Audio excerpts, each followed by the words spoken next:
One of my viewers mentioned to me the other day that buying half a dozen Vostoks is the same thing as buying half a dozen eggs. And you know what? That makes a lot of sense. These things are pretty much inexpensive. So today we're going to have a look at a particular Vostok. It's this one here. It's a very interesting watch, quite unique. It was designed in 1943, and this is a replica they've made for today, for the 21st century. So I like the watch. I like its size, its shape, its styling, its quirkiness, extreme legibility. So stick around as I share my honest thoughts on this K43 automatic from Vostok.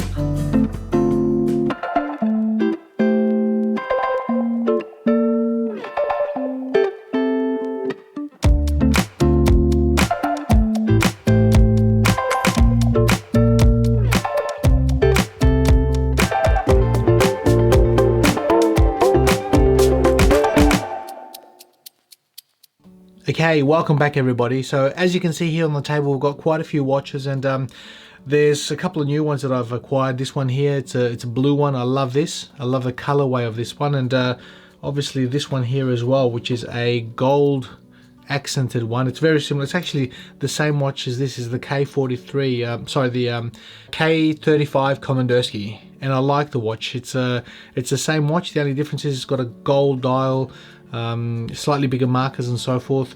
And I think I don't know if the video is going to do this justice, but this would go well on a gold NATO or even on a leather strap and so forth. But we're not here to talk about these today. We've already done a review of this one. We're here to talk about this.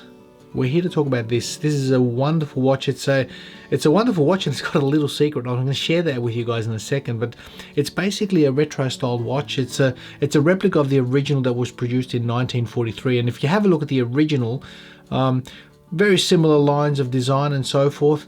The main difference is, as you can see, the handset and slightly quirky design, but they've pretty much stayed along the same lines. The main difference is that they've brought the size up on this one in today's day and age. The original was around 39mm. This one comes in at 42. So speaking of the watch, let's get its measurements first, and then we'll share its little secret. So basically we've got a 42mm case diameter with a case height of 12mm. The lug to lug distance I'm measuring at about 49, and the lug width at 20. So it sits really well on the wrist. In fact, I'll give you guys a wrist shot. If you have a look at this. Okay, there you go.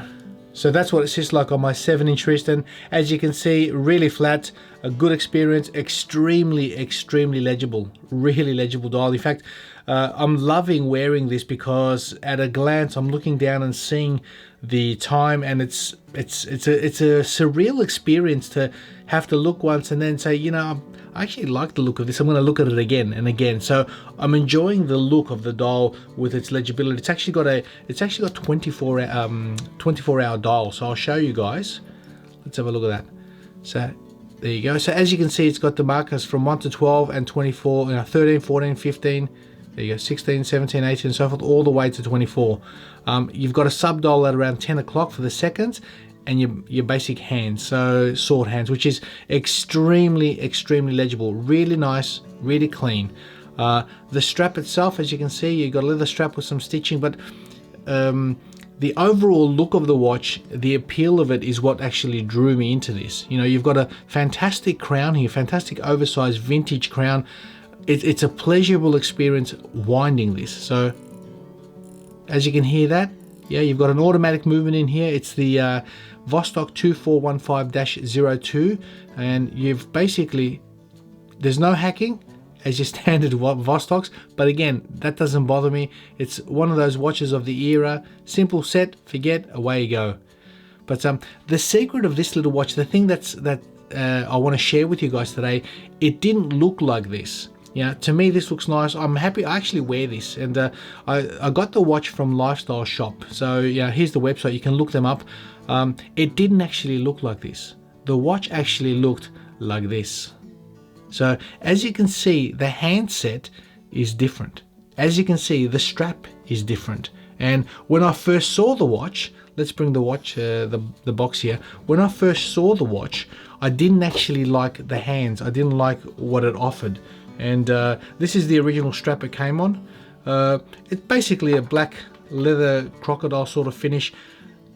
Not bad, but nothing substantial. It does the job. It's a leather strap, nothing substantial. So I took that off and replaced it with a beautiful vintage sort of a strap. Actually, this particular strap came off my Oris Divers 65.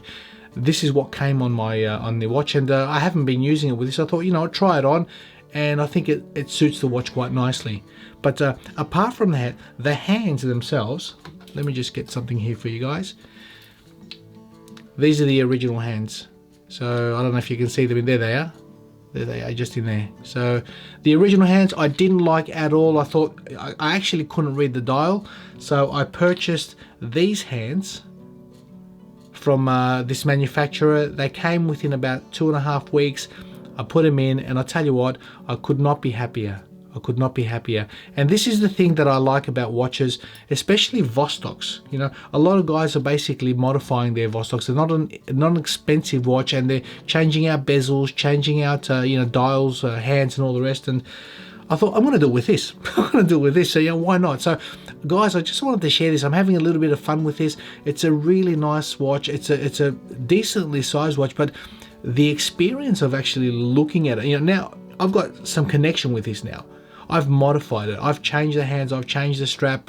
You know, to me now it's personalized. There's none like this in the world. This is a one-off. So it's not very special, but to me it is. To me it is. You know, you've got a beautiful legible dial, something that's you know, replicated from the old era, and basically brought now into the 21st century, where not only is it legible, now it's a little bit more personalized, it's quirky, and it's fun. It's fun, guys. So I encourage you guys, you know, we used to do this a lot with Seikos. I remember I used to anyway. I used to mod a lot of my Seikos because they were cheap.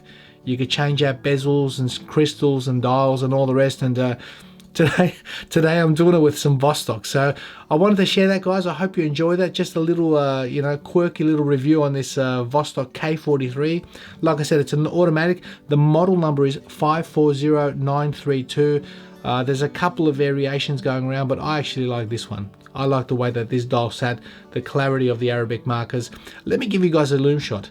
As you can see, again, clean, to the point, not the strongest of lume on the actual markers, but it's enough to basically make a difference. It's enough to basically, you know, check out the legibility of this in subdued or dim light. So, but the thing that I also like about the Vostoks is the 10-year service life. So with any of these watches, basically the engine itself, the movement, basically you don't need to service it for 10 years. And not that you'd service this. I mean, come 10 years down the track, whether you'd spend the money to service something like this or just, you know, move on, get another one. As long as they remain relatively cheap, it's an easy prospect to get back into. So, but I hope you enjoy that, guys. A couple of little quirky thoughts on this Vostoks. On this particular one, the K43, I'm happy, I'm enjoying it. I know I said that I'm not going to add any more watches, but with little stuff like this, I enjoy just grabbing one here and there. We'll see. We'll see how we go, basically trying to reduce the collection. So, but thanks again for watching, guys, and we'll see you all in the next video.